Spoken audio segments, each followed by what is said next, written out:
Well, a very, very warm welcome to you all, to Carols from Easneye. Thank you so much for being with us, and the welcome is from me, Jill Ford, and the whole of the All Nations community. We are so glad that you are here.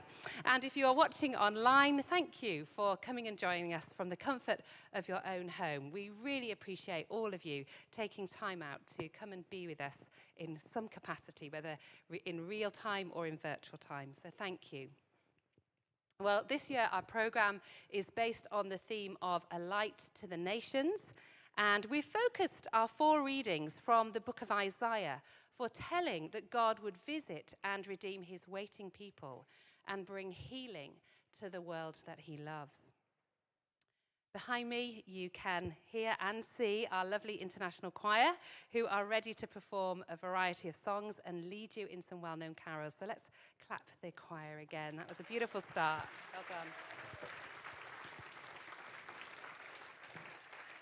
And we're also delighted to welcome back members of Ware Brass Band.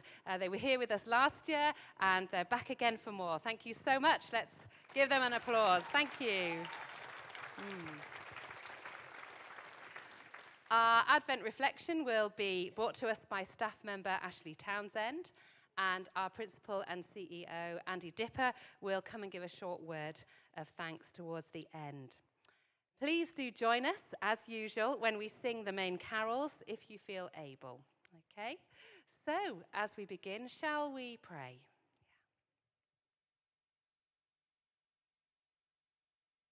God of hope, be with us in our Advent journey. God of love, be with us in our meeting and in our travelling together. God of light, be with us in our worship as we praise you together. God of the nations, make us an Advent people, preparing the way for life in all its fullness. Amen. Well, we'll begin with our first reading.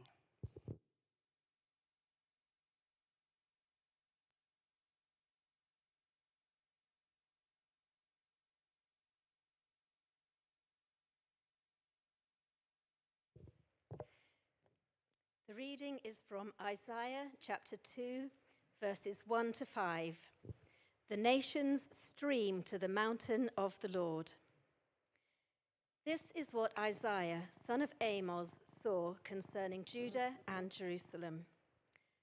In the last days, the mountain of the Lord's temple will be established as the highest of mountains. It will be exalted above the hills, and all nations will stream to it. Many peoples will come and say, "Come, let us go up to the mountain of the Lord, to the temple of the God of Jacob. He will teach us his ways, so that we may walk in his paths." The law will go out from Zion, the word of the Lord from Jerusalem. He will judge between the nations and will settle disputes for many peoples. They will beat their swords into plowshares and their spears into pruning hooks. Nation will not take up sword against nation, nor will they train for war anymore. Come, descendants of Jacob, let us walk in the light of the Lord. This is the word of the Lord.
faithful together.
Isaiah chapter 9, verses 2 to 7, the promise of the Prince of Peace. The people walking in darkness have seen a great light. On those living in the land of deep darkness, a light has dawned. You have enlarged the nation and increased their joy. They rejoice before you as people rejoice at the harvest, as warriors rejoice when dividing the plunder. For as in the day of Midian's defeat, you have shattered the yoke that burdens them, the bar across their shoulders, the rod of their oppressor. Every warrior's boot used in battle and every garment rolled in blood will be destined for burning, will be fuel for the fire. For to us a child is born, to us a son is given, and the government will be on his shoulders, and he will be called Wonderful Counselor, Mighty God, Everlasting Father, Prince of Peace. Of the greatness of his government and peace, there will be no end.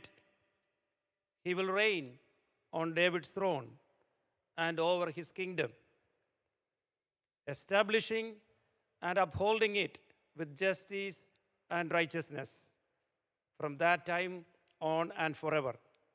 The seal of the Lord Almighty will accomplish this.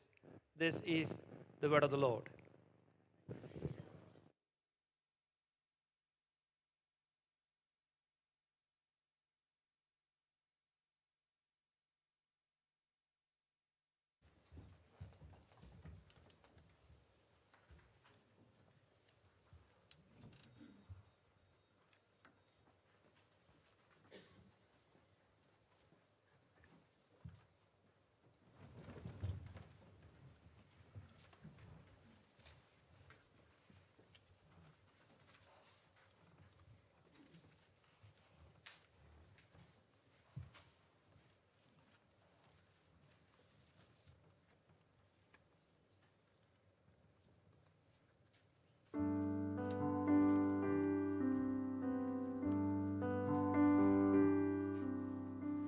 Dancing snowflake comes a beating cloud.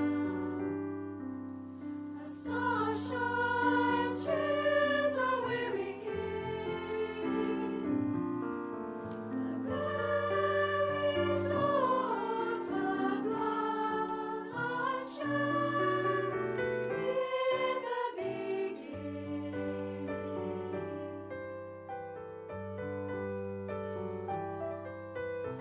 Angel sets alight the secret star. A chorus brings the world sings. A mother hums a lullaby in the beginning.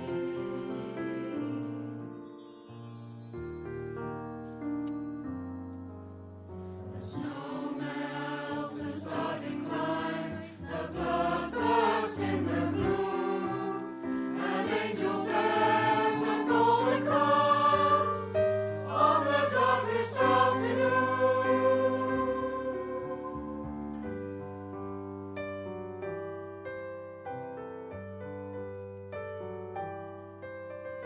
The lamp starts awake in a golden haze. An angel greets the risen King. Above earth is a warm place in the beginning.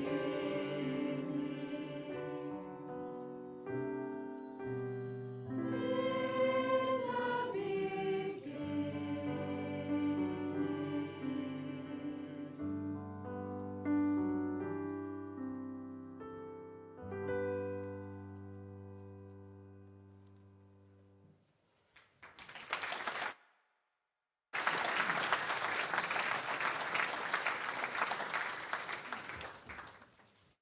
And I invite you to stand and we'll sing O Little Town of Bethlehem.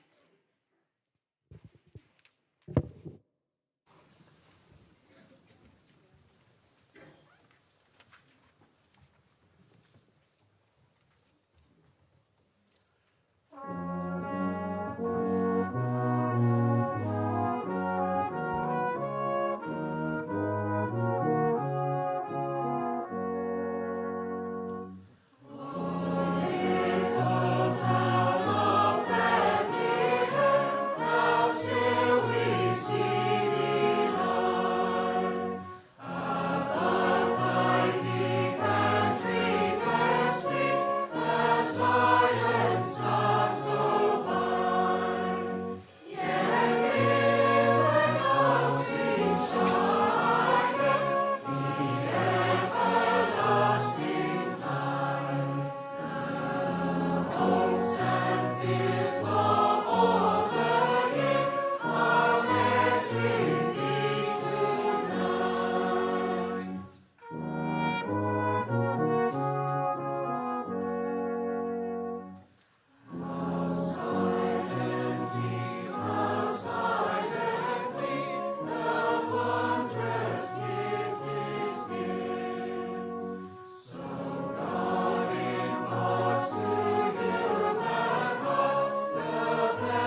The reading is taken from Isaiah 11, verses 1 to 9. The knowledge of the Lord in abundance. A shoot will come up from the stump of Jesse. From his roots, a branch will bear fruit. The Spirit of the Lord will rest on him, the Spirit of wisdom and of understanding, the Spirit of counsel and of might, the Spirit of the knowledge and fear of the Lord. And he will delight in the fear of the Lord. But he will not judge by what he sees with his eyes, or decide by what he hears with his ears.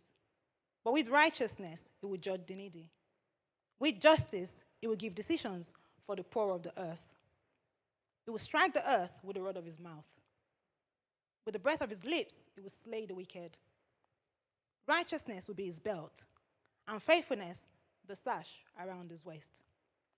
The wolf will live with the lamb, and the leopard will lie down with the goat. The calf and the lion and the yearling together, and a little child will lead them. The cow will feed with the bear, their young will lie down together. The lion will eat straw like the ox.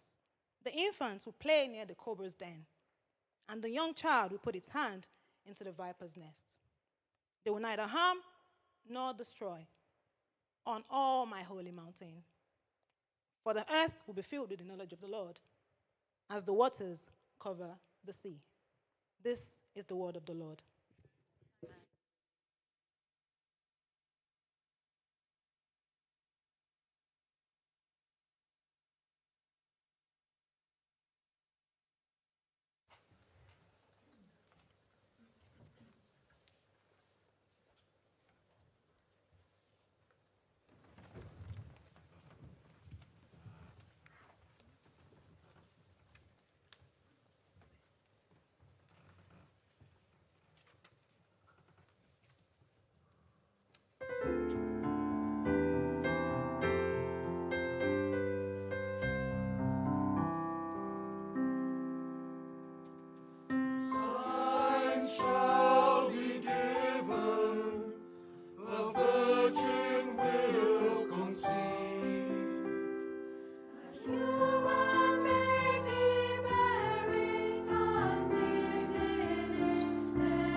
reading is taken from Isaiah chapter 42, verses 1 to 9.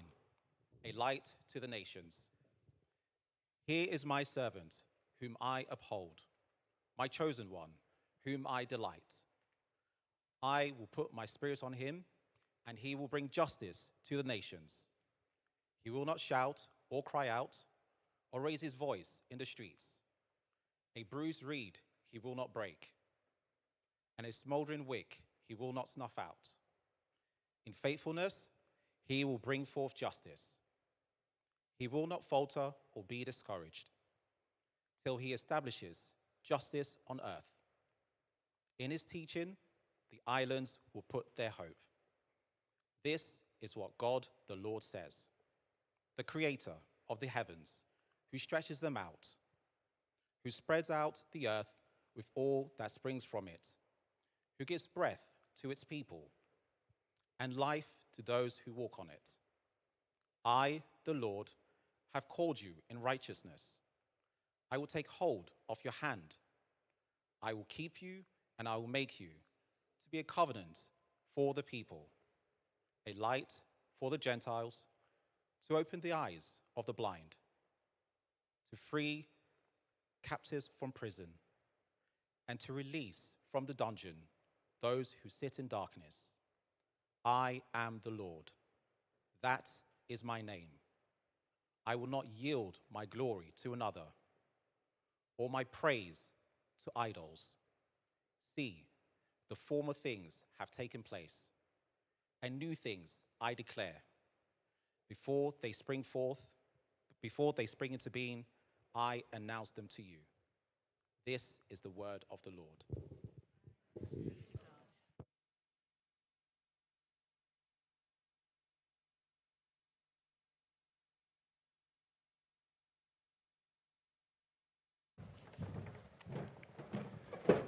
Good evening, everyone.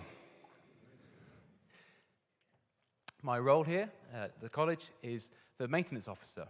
So I spend a lot of my time behind the scenes, fixing things, mending things, making sure the building is in good working order. So if you can't find me, it's probably because I'm mending something that needs fixing. And if you haven't found me, or you haven't seen me, that's a good thing, because things are hopefully working.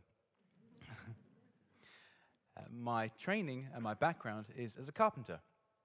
And it's a real privilege to be working in a place like this with the old buildings and the woodland and the wonderful environment that I'm in. My wife would say that I'm her second favorite carpenter. You might be able to guess the first carpenter. My wife is in the band.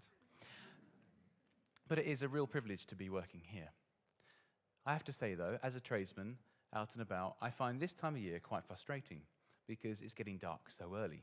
And I end up having to find my tools in the dark. I have to get a torch out just to make sure I pack my tools away. And I'll be honest, there's some other things as well I find really quite, that I dislike about this time of the year. Everybody's rushing around to get ready for Christmas. There's no time for anything. And everybody's trying to get their gifts in and do the Christmas shopping. Gifts have been on the shelves in the shops since September or August even. And I'm not even ready for it then. Or now. It's just too early. So it's all just a bit too much sometimes, and it gets rather expensive too.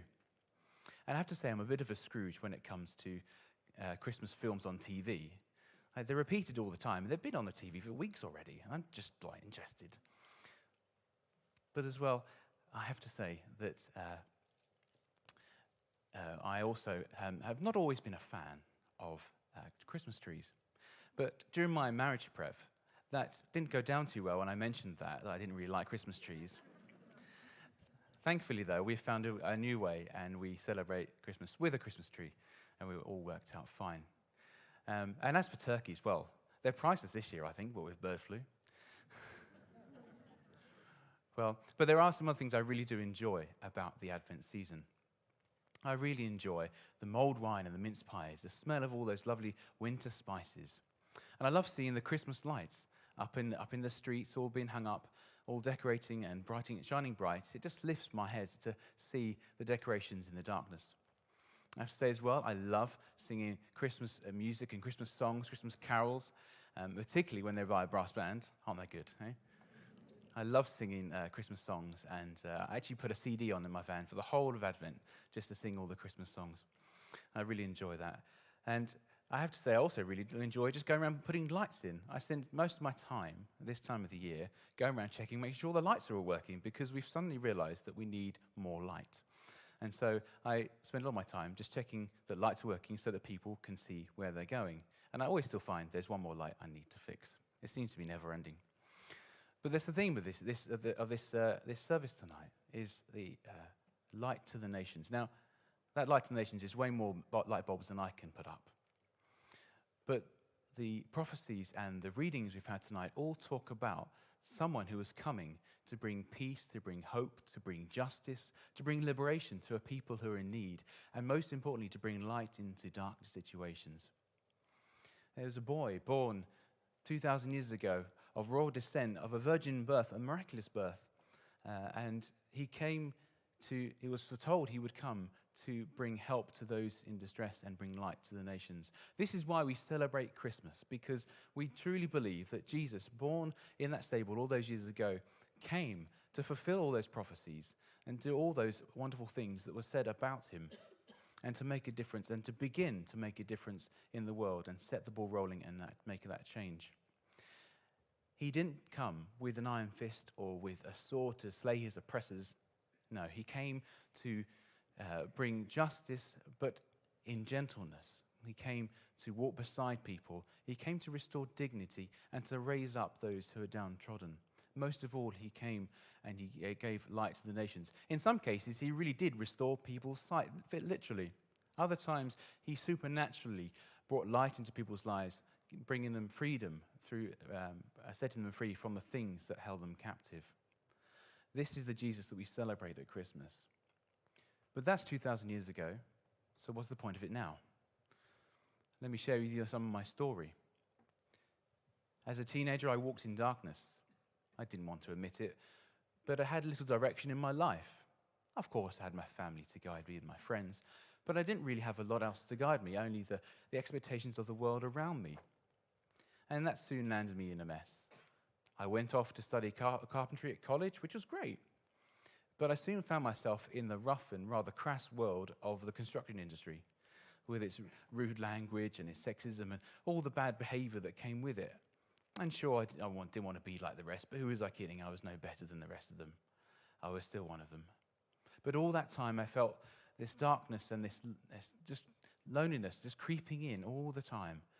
That this crushing indecisiveness was just growing around me all the time. I had all the choice in the world, and yet nothing. And then one day I'd reached the end, and I'd heard someone say, "Invite Jesus into your life." What? Well, begrudgingly, I did. I said, "Okay, Jesus, if you can do a better job in my life than me, here, have a go." Wow. I was never the same again. It was like a light that had come on inside of me, and things had just changed forever. That darkness and that loneliness in my life had just melted away. I needed not worry anymore what my future was about. It felt like I'd come home. I belonged now. And I wonder for you perhaps tonight. Perhaps you're wondering that there's little direction in your life. You're wondering, what are you doing and why are you doing this and where's it all leading to? For some, even perhaps you've sought to bring light into your situation by searching out the occult or spirituals and mediums and things. Maybe perhaps you've tried to find that light in other places. Perhaps you're trapped in darkness because of someone else's actions, perhaps because of discrimination or abuse. Perhaps you're trapped in darkness because of anxiety or depression or loneliness or grief or worries about debt. I'm sure many of us are just lamenting now at the state of our world and the turmoil that it's in. We've got conflict over Ukraine. We've got controversy at a World Cup. We've got, loads of disasters all around the world that are just taking away people's homes. And for those in homes, we're still trying to decide whether to put the electricity on or to put food on the table. The world is in mess, and it can be rather scary, but the good news is that Jesus comes to set us free, to bring hope and light into those dark situations, and all we have to do is invite him in. As a child, as I'm sure many were, I was scared of the dark. And one stormy evening, I couldn't sleep because of the thunderstorm. I went downstairs to find my parents, but then there was a flash of lightning, and the power went out. I was in darkness and I was scared. But my Father found me. He took me by the hand. He led me back upstairs to bed and he helped me get to sleep. And in the same way, Jesus comes with that tender, loving care to take our hands like a father comes to his child, in his time of need. Jesus comes to walk alongside us and to be with us. This is why we say Emmanuel at Christmas, because God is now with us and he won't leave us. He walks beside us and ready to help us navigate the storms of life. So my challenge to you is next time you look at the Christmas lights, enjoy their beauty, but let that light shine into your darkness. Let that light come in. Let Jesus' light come in and make a difference and bring light into those dark situations in your life. And if you know Jesus, if you can say that you've experienced that transformational work in you, then Jesus calls us to join him in being a light to the nations and go and be a light into someone else's darkness. There is much work to be done in a world full of hurt and a need. And for some of you might rightly say, well, why doesn't God just fix it all? He could snap his fingers, he could solve it all. Well, God invites you to join him in his work of transformation in the world. Yes, of course, he could do it all himself. But God is a God of community, and he wants us to be in partnership with him in transforming people's lives. How amazing is it? Just think about it, that you could be part of transforming and just making a difference in somebody else's life. How precious is that? God comes to us at Christmas, but he invites us to join him in making a difference in the world. And as we feel the squeeze on our energy bills this winter, I want to invite you and encourage you to keep one light on. That's the light of Jesus, which burns bright no matter how dark the situation may seem. His light overcomes the darkness every time. And with that, wherever you are, I wish you a bright and happy Christmas.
is our hope, living for all who will receive.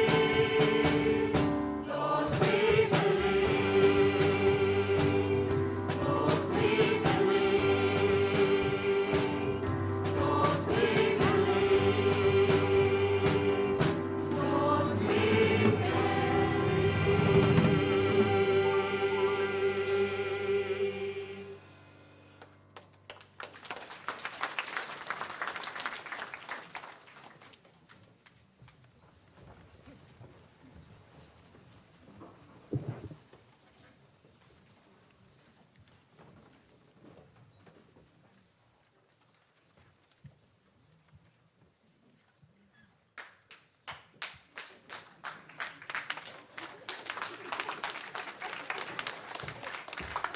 Hello, hello.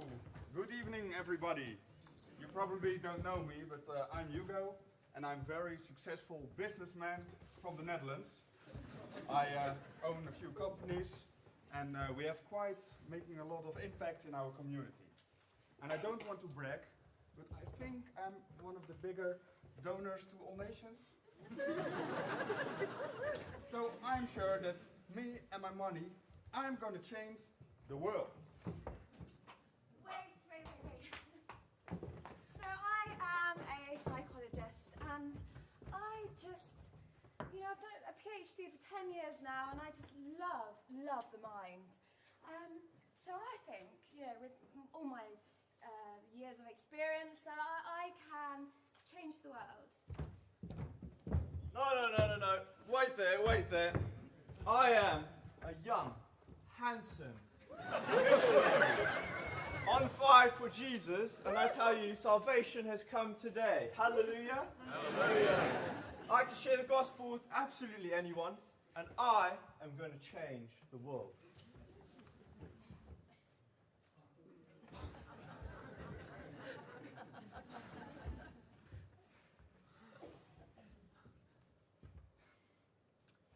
Wait.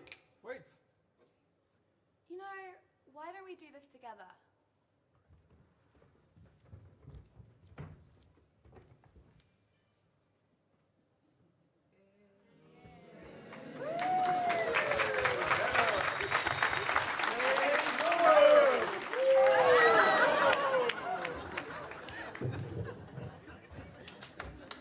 Give him a hand, guys.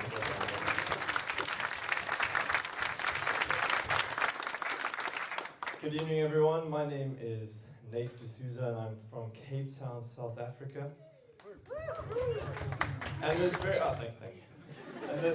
very simple but short drama is all about, if you notice, a group of individuals who showed up to try and change the world. But as they tried to do that, they failed, because no one person can change the world. But as they worked together, they were able to change the world. Now, this is an important lesson that I've learned in the past 3 years. The last 3 years I've been serving with Operation Mobilization, working on the Logos Hope, traveling port to port, trying to reach the nations for Jesus. And early on in my career as a missionary, I learned that I cannot change the world by myself, and I need the help of other people.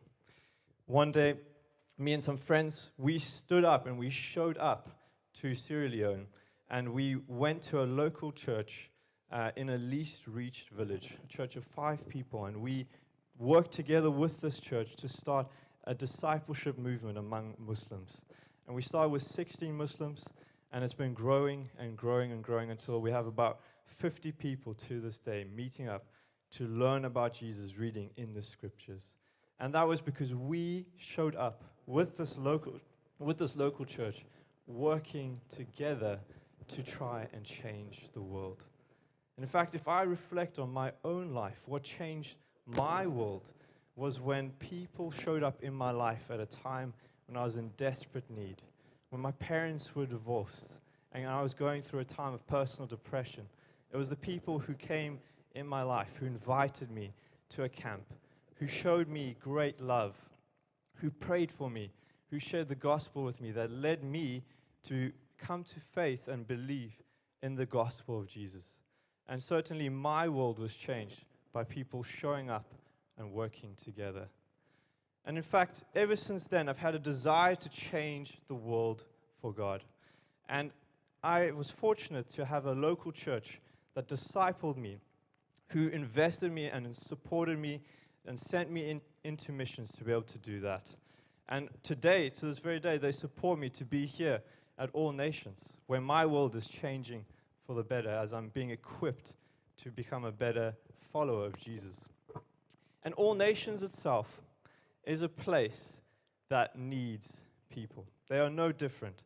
They need people like you to show up, to work together with them, to be able to make a global impact.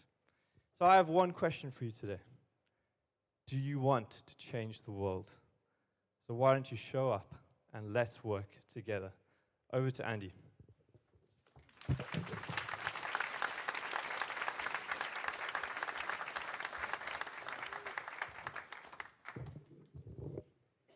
you want to show up? Do you want to change the world? Do you?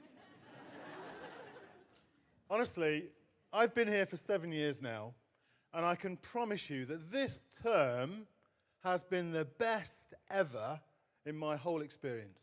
This group of students are kind, are committed, are prayerful, and are dead serious for changing the world for God, even with the whole world in the absolute mess that it's in. This group of students who are with us this term are just breathtaking. It is an absolute honor to come to this place every day to serve these people. I want to say thank you. Thank you not only to you lot, but thank you to all students and all staff here at All Nations. I want to give you a round of applause. Well done. It is amazing. Really. For nearly 6 decades, we've been operating out of this place, SG12 8LX, a strange little place just north of London. If you're online, you're probably thinking, where's that? London, hey? We have been serving thousands upon thousands of people from across the world. From the very beginning, it was always an international college. And these last 7 years, we've been training hundreds of people in many other languages all around the world in their churches and in their homes. And today, all of our courses are able to be accessed by remote access, by campus access, or by some mixture of the two. It is truly breathtaking. But friends, I want to be really honest with you. We need more students. You've probably heard me say that many times before. And many people have said that before me even. Yes, the world is crazily struggling right now, but we need more students. And actually, we've got a whole long list of people that really want to study here, but they can't afford to study here. It's not that it's that expensive, but they can't afford to study even online. We've got a list of people, particularly for the master's course right now, that are longing to study, but they can't afford it. I wonder if you might consider investing in the lives of people just like this community in 2022. I wonder if you would consider being part of the continuing fountain of blessing that the people that built this building back in 1869 longed for this place to be filled with people of God in order to affect the world positively through the church. To be literally a fountain of blessing that keeps going. That's why there is a fountain at the front of Easneye House. There's an image to say this place, the very thing at the front door, is a fountain. If you would like to join with us, I encourage you to pick up 2 pieces of paper that are on your chair, a very small bit with a little QR code on it, which you can scan with your phone, the camera on your phone, and it will take you to the donation page on our website. Please do consider supporting these students today. Maybe you would like to give by mobile phone. If you click on the QR code, you can give an option to give on your mobile phone or make a donation through the website.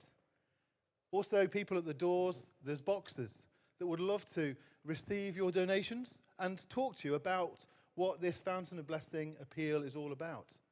It may be that you're thinking, I'd like to gift aid that. That's what the other piece of paper is, the envelope. It may be that you've given to support All Nations for many years. And I want to say thank you very, very much for your generous support over such a long period of time.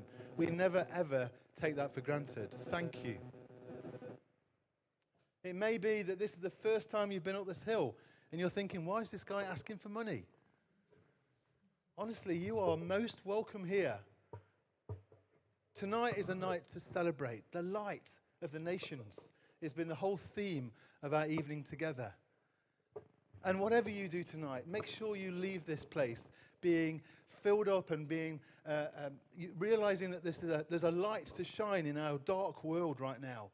I really encourage you to stay around afterwards to go and explore the brilliant exhibition that Esther Brown, all of her paint artwork is displaying in the in the Carey room, in the Easneye Hall. If you don't know where those places are that I've just mentioned, talk to somebody at the door that looks a bit like a student and they can show you exactly where to go.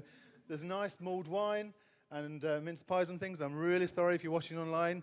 Come and see us. We'll do it. We'll do another experience for you. If you'd like to experience that, come over sometime and we can do that. But make sure you hang around as well this evening. Don't rush off. Do stick around this evening to enjoy the companionship and the encouragements of one another. We're going to sing shortly another carol, but I particularly wanted to thank two groups. Obviously, these brilliant people with brass instruments just here, wear brass. Thank you.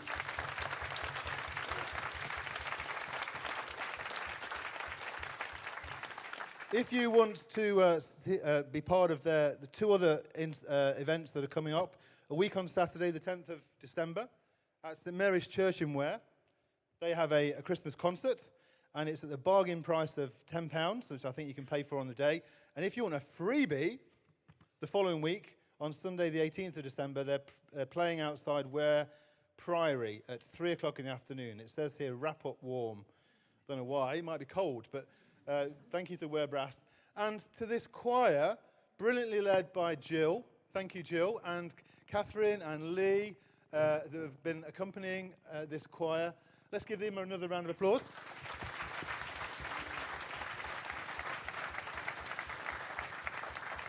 As always, the people that we don't see are the tech team that made it all happen. And so if you want to just clap behind your head. Thank you very much. Everybody that's in the room and that's made this work. I've got a list of people that are online as well. Did you know that there was people watching right now from the Netherlands, Dominican Republic, Romania, Peru, Germany, and then far-off places like Bristol, Worcester, Bournemouth. I don't know where they are. They're somewhere close by. So if you're one of those people, hello and welcome. Make sure you share this link with many others to watch afterwards. Over COVID, of course, we had thousands of people watching carols from Easneye online, and there's a handful of us in the room. It's so good to have this place full today with hundreds of people here, and of course hundreds watching online. Wherever you are, may you be blessed. May you be filled up by the power of God this Christmas time. And may you know, like Ashley shared, and by the way, thank you massively, Ashley. I can't believe I nearly forgot him. Big round of applause for Ashley.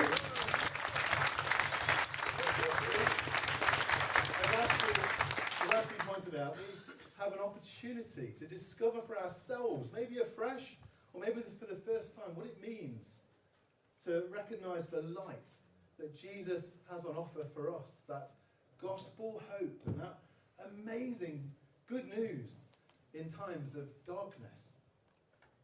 But let me just end with a word of blessing, a prayer from Numbers chapter 6, very familiar couple of verses, and then we'll sing again in a moment. Let's just pray. The Lord bless you and keep you. The Lord make his face to shine on you and be gracious to you. The Lord turn his face toward you and give you peace. Amen. Amen.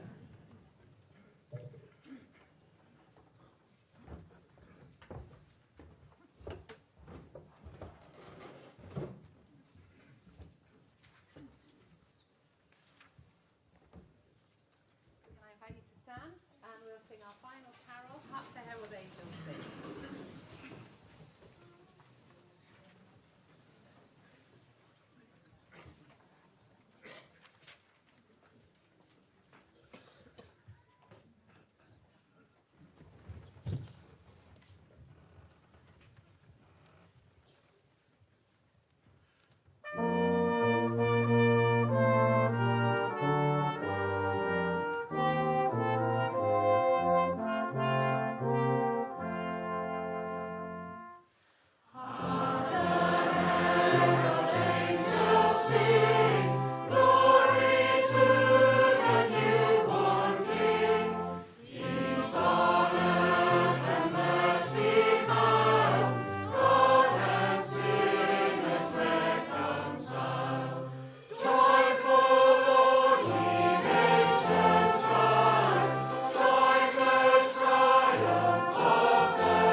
Enjoy this with the band, and in a minute we'll go for refreshments.